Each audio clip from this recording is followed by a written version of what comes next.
Welcome back, everyone. It is Sunday Sit Down time. We got KTGR's Andy Humphrey in the house for Sunday Sit Down tonight. Andy, I texted you a few days ago. We were going to talk some Cardinals tonight, but we had maybe a little bit of breaking news, right? Mizzou baseball decided to come in hot with that news yesterday. Tends to happen, even in summer. You know, we thought it was the slow season, but it comes fast whenever it does. Right. Well, I want to get your thoughts. Carrick Jackson coming here to Mizzou, obviously no stranger to Columbia. What were your thoughts when that hire came down last night? So, I mean, the resume's there. I mean, you have the clear connection between him and Mizzou. Used to be an assistant here, obviously. Has a history of going to programs that historically had not won before and gave them some decent seasons. So I understand the fit there and what Mizzou was looking for. Having said that, I don't expect Carrick Jackson to come in and fix all Mizzou baseball's problems. It's very clear that Mizzou's playing in the best conference in all of college baseball, but not spending like it. I mean, there's so much to go off of that Mizzou is just falling behind in all of these expense categories. When you talk about facilities, there was a Twitter account just this past week that laid out all of SEC baseball's facilities upgrades over the last 10, 15 years or so. All of those other schools had spent more than $25 million on their facilities or building brand new stadiums, and Mizzou, to put it mildly, hadn't.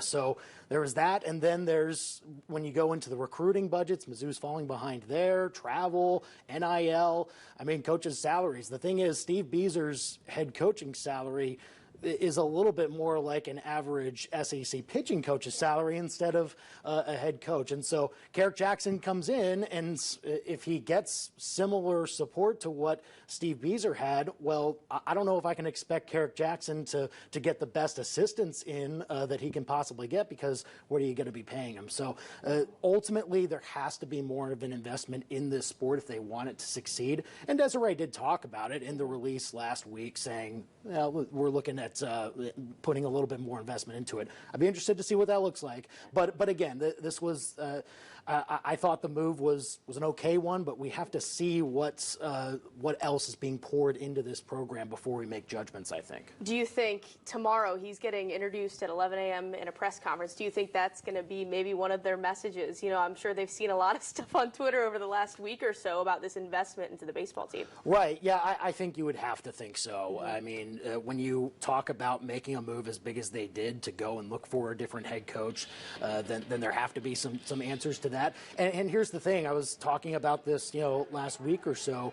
I mean, this is unique in that Mizzou's looking for the right candidate, obviously, to run their program. But in this sense, they also had to make a sales pitch to that candidate, like why they should come here, because those candidates out there, they can read those numbers just like you and I can. They know what the situation is right now, and that's why I think it put Mizzou in a little bit of a hard position. But I mean, they got their guy in less than 6 days or 7 days or so, and we'll see how it works out. I feel like he was one of the hot candidates when you look at the coaching carousel, around a teams looking for new head coaches. I feel like he was one of the top names people were looking at, had a lot of success at Memphis. Yeah, I mean, definitely when you look at some of the places where he had been, I think Southern was one of the spots. They had something like 9 wins before he got there. Eventually, a couple of years later, took him to the NCAA tournament. So yeah, that's all well and good. Again, those jobs are not this job, and right. That's the thing, is that you're talking about, I've described this before on the radio, David and Goliath, but you're facing 13 other Goliaths. It's a much different animal. So again, he can't do it on his own, and I honestly think it doesn't matter who your head coach is, whether it's Carrick Jackson or Steve Beezer or somebody else. At some point, the investment has to be poured in if you want to be competitive. Well, when you look at the circumstances that Steve Beezer had in Columbia, a lot of people, you've seen a lot of talk that he really, with the circumstances he had, performed pretty decent in SEC play, especially when you look at what they accomplished this past year. Well, yeah, and you talk about the team that he had. I think fully healthy, they're an NCAA tournament team. I think they are playing in one of these regionals this weekend if they don't have the absolutely, just big-time injuries that they had to the pitching staff all season long, something like 6 guys that they would have relied upon to have some tough weekend work in the SEC. They weren't able to rely upon all season long because of injury. So, I mean, when you talk about Steve Beezer's job in that sense, I think he did well enough to at least show that you can take a little bit step forward in that progress, even with all of that adversity. I mean, again, I was kind of thinking, I don't know if you needed to make this move. It doesn't fix your problems, but in the end, that's what the athletic director decided to do, and I'm not her. So, I mean, that's where they want to go, and we'll see what happens then. Well, we've already seen a few transfers, since this news has come out that Beezer is gone, and now since we have this new coach, you see guys like Trevor Austin and obviously a few pitchers. Do you expect more to come down the funnel here as we move forward? Yeah, I mean, especially in this day and age, whenever you have a coaching change, you can't really expect most anybody on the roster to stick around.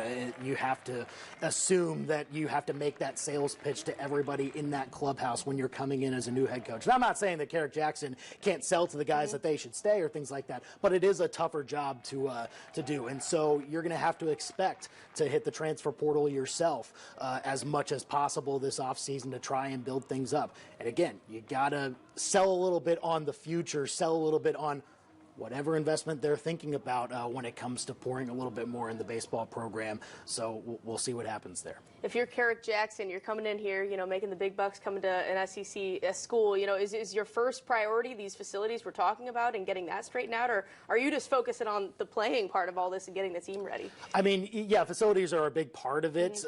The one thing about that is it's not a one-year turnaround. You have to wait a few years in order for that to actually come to fruition. So when you're talking about what he can do in the here and now, I mean, just talking about trying to drum up maybe NIL support or things like that, hitting the transfer portal hard, like I mentioned, and then making sure that you continue to scour the high school markets and see what you can build up as far as a recruiting class. But yeah, for any head coach that's coming into a job in their first year, especially in a tough conference like this, you gotta make sure that you have some experienced guys in college baseball that are either looking for a leg up, wanting to play in the SEC and in such a tough conference, or maybe they fell out in a different team in the SEC and they're looking for a new home. I mean, those are the kind of players that you're going to be looking for, and so it's going to be a long process, but we'll see how he does with that. Well, I'm interested to see what Athletics Director Desiree Reed-Francois and Carrick Jackson has to say tomorrow. I'm assuming you'll be at that press conference as well. Yeah, that sounds good. Awesome. Well, thanks for making time tonight before that early press conference tomorrow morning. For sure. Absolutely. For the rest of you guys, we'll be right back after the break.